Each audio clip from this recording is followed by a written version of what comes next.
Hi అండి. Welcome back to my channel ABK creations. ఈరోజు వీడియోలో దత్తాత్రేయ జయంతి గురించి, దత్తాత్రేయుడు ఎలా ఉద్భవించాడు, దత్తాత్రేయ జయంతి రోజు చేయవలసిన పూజా విధానం గురించి తెలుసుకుందాం.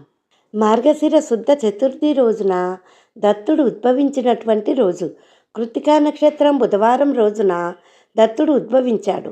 కానీ గురువు కదా మార్గశిర శుద్ధ పౌర్ణమి రోజున దత్తాత్రేయ జయంతి జరుపుకుంటాము. దీన్నే కోరల పౌర్ణిమ అని కూడా అంటారు.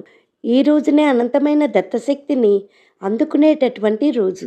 అత్రి మహాముని మహాపతివ్రత అనసూయాదేవిల సంతానమే దత్తాత్రేయుడు. ఈయన త్రిమూర్తులు అంటే బ్రహ్మ విష్ణు పరమేశ్వరుల అంశతో జన్మించిన అవతారమూర్తి దత్తాత్రేయుడు. ఈరోజు శ్రీ మహావిష్ణువుని ఎవరైతే అత్యంత భక్తి శ్రద్ధలతో కొలుస్తారో వారికి అంతులేనటువంటి అపారమైనటువంటి సుఖ సంపదలు కలుగుతాయంటారు.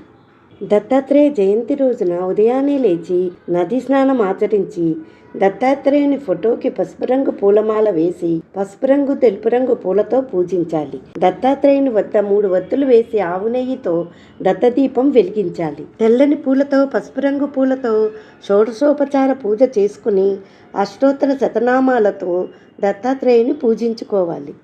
ఓం కాలాగ్ని సమనాయ నమః అనే మంత్రాన్ని 21 సార్లు చదువుకోవాలి.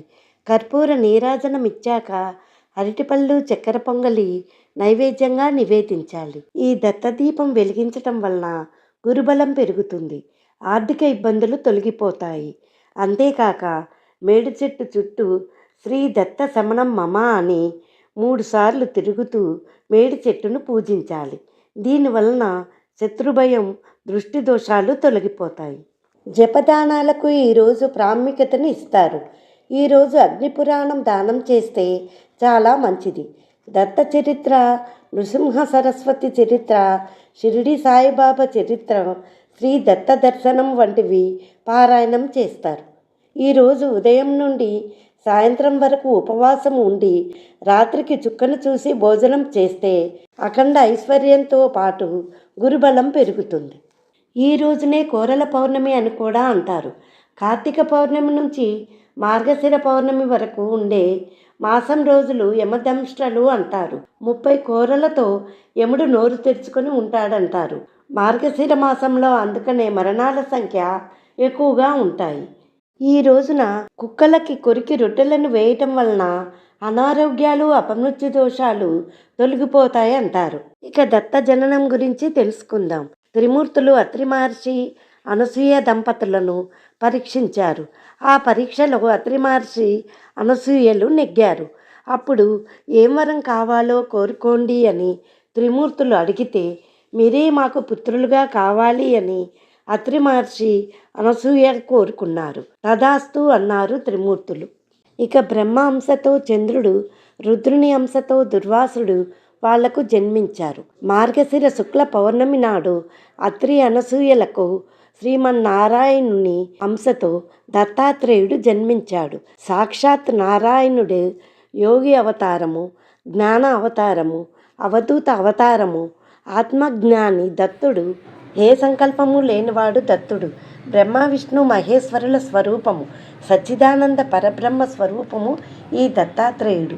పుడతంతోనే 3 శిరస్సులతో 6 చేతులతో శంఖం, చక్రం, త్రిశూలం, కమండలము, అక్షమాల, డమరుకము ఇవన్నిటితో జన్మించాడు.